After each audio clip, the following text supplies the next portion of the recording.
Oftentimes, people going through custody battles in Wisconsin think that the court is going to care about a lot of things that the court often doesn't care about.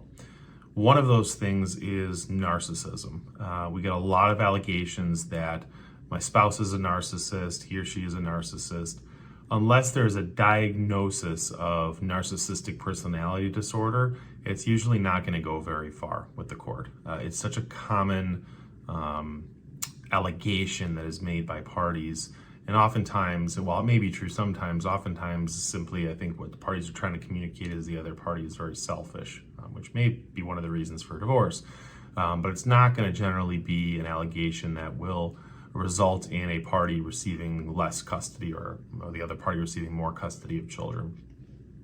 Another one is recreational drug use. Times have changed. Marijuana, I can remember maybe about 10 years ago, was a pretty serious allegation. Courts took it very seriously and may withhold custody or placement. While there are some judges who may still do that, we're finding that less and less frequent.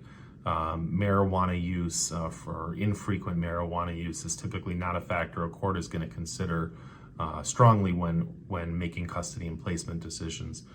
And then finally, a lot of people will bring up past criminal records of their spouse. Unless those criminal records relate directly to children, whether that's some type of abuse charge, sexual or otherwise, past criminal convictions, especially if they're far in the past, years and years in the past, will really not impact custody and placement decisions very much.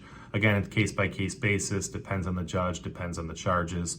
But generally speaking, unless they relate to children or demonstrate some type of serious substance issues, an ongoing serious substance issue, they won't really have an impact on custody and placement.